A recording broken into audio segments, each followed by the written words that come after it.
नमस्कार दोस्तों, आज मैं बात करने वाला हूं सोनी लिव की एक ऐसी सीरीज के बारे में जो मुझे अंदर तक हिला गई और जिसका हर एपिसोड ऐसा लगता है जैसे हम इतिहास के किसी अधूरे पन्ने को पढ़ रहे हों। वो सीरीज है the hunt for Rajiv Gandhi assassination.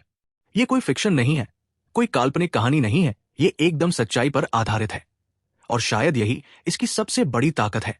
इस सीरीज को निर्देशित किया है नागेश कुकनूर ने, जो पहले भी अपने साधारण लेकिन असरदार स्टोरी टेलिंग के लिए पहचाने जाते हैं। इस बार भी उन्होंने बिना किसी तामझाम, बिना किसी मसाले के एक बेहद गंभीर और जरूरी कहानी को पर्दे पर उतारा है। इस सीरीज में कुल 7 एपिसोड है और हर एपिसोड धीरे धीरे ठहरकर बिना जल्दबाजी के आपको उस दौर में ले जाता है। 1991 का भारत। उस साल मई महीने में राजीव गांधी की हत्या ने देश को हिलाकर रख दिया था और इस हत्याकांड के बाद जो 90 दिन की लंबी मेहनत चली थी, जिसमें एक पूरी स्पेशल इन्वेस्टिगेशन टीम ने हत्यारों की तलाश की थी, उसी पर आधारित है ये कहानी। शुरुआत से ही आपको महसूस होगा कि ये कोई मसाला थ्रिलर नहीं है। यहां कोई ओवर द टॉप डायलॉग्स नहीं है, कोई जबरदस्ती के एक्शन नहीं है, नहीं कोई मेलोड्रामा है। यहां सिर्फ और सिर्फ सच्चाई है, वो सच्चाई जो तकलीफ देती है लेकिन जरूरी है जानना।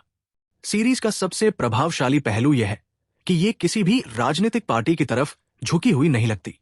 आजकल अक्सर देखा जाता है कि कोई भी राजनीतिक घटनाक्रम पर आधारित कंटेंट अपने नजरिए के हिसाब से किसी को सही, किसी को गलत ठहराने लगता है, लेकिन यहां ऐसा कुछ भी नहीं है।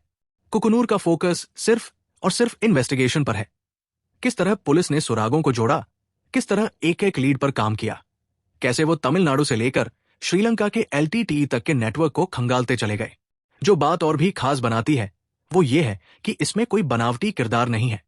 यहां हर किरदार को इंसान की तरह दिखाया गया है। मास्टरमाइंड जो राजीव गांधी की हत्या की प्लानिंग करता है, वो भी रजनीकांत का फैन है। एक LTT मेंबर जो हथियार लेकर पहरा दे रहा है, वो बैठकर नेल पॉलिश लगा रहा है। यानी ये सिर्फ विलन नहीं है, ये वो लोग हैं जिनकी सोच अलग है, लेकिन जो भी कर रहे हैं वो इंसानी फितरत के साथ दिखाए गए हैं। और केवल विलन ही नहीं, जो इन्वेस्टिगेशन टीम है वो भी पूरी तरह से प्रैक्टिकल है, प्रोफेशनल है। कहीं पर भी जबरदस्ती के इमोशनल या कॉमिक मोमेंट्स नहीं डाले गए हैं। अक्सर फिल्मों में देखा होगा कि अगर कोई नॉर्थ इंडियन अफसर साउथ में पोस्ट होता है तो भाषाई और सांस्कृतिक फर्क को लेकर मजाक खड़ा किया जाता है, पर यहां उस सबसे दूर रहकर पूरी कहानी को एक बेहद गंभीर, ईमानदार टोन में रखा गया है। सीरीज जिस किताब पर आधारित है 90 डेज, वो भी एक जर्नलिस्ट द्वारा लिखी गई थी और शायद इसीलिए इसकी कहानी में भारी मात्रा में रिसर्च और डिटेलिंग है। कौन सा सुराग कहां से आया, कौन किससे कैसे जुड़ा, किस वक्त क्या चूक हुई, ये सब बातें बड़ी बारीकी से सामने आती है। साथ ही जांच एजेंसियों के बीच की ईगो क्लैश, ब्यूरोक्रेसी के अड़ंगे, इन सबको भी बेबाकी से दिखाया गया है। हाँ, अगर आपको बहुत तेज रफ्तार की कहानियां पसंद है तो ये सीरीज आपको धीमी लग सकती है। खासकर बीच के कुछ एपिसोड्स में जब कहानी थोड़ा ठहरती है तो आपको लगेगा कि चीजें धीमी हो रही है, लेकिन जैसे जैसे हम क्लाइमैक्स की तरफ बढ़ते हैं टेंशन बढ़ता है और आप खुद को स्क्रीन से नजरें हटाने नहीं दे पाते। टेक्निकली भी ये शो बेहद मजबूत है। 90 के दशक का चेन्नई बहुत ही खूबसूरती से रिक्रिएट किया गया है, चाहे वो लोकेशंस हो, बैकग्राउंड स्कोर हो या लोगों का पहनावा और व्यवहार। म्यूजिक बिल्कुल बैकग्राउंड में रहता है, कभी भी कहानी पर हावी नहीं होता।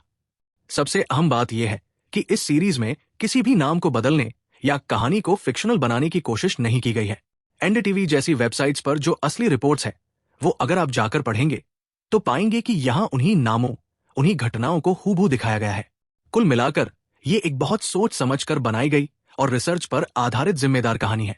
अगर आप सिर्फ मस्ती या टाइम पास के लिए कुछ देखना चाहते हैं तो शायद ये सीरीज आपके लिए नहीं है, लेकिन अगर आपको ऐसी कहानियां पसंद है जो असली घटनाओं पर बनी होती है और जिन्हें गंभीर तरीके से दिखाया गया है, तो the hunt for Rajiv Gandhi assassination आपको जरूर देखनी चाहिए। ये शो न केवल हमें याद दिलाता है कि राजीव गांधी की हत्या कोई अकेली घटना नहीं थी, बल्कि एक बहुत बड़ा प्लान था और उस प्लान को उजागर करने के लिए कितनी मेहनत, धैर्य और रिस्क लेना पड़ा। और सबसे जरूरी बात, ये शो आपको सोचने पर मजबूर करता है, उस वक्त की राजनीति, उस समाज, उस दौर के हालातों पर। और शायद इसलिए ये सिर्फ एक वेब सीरीज नहीं बल्कि इतिहास की एक जरूरी रिमाइंडर है।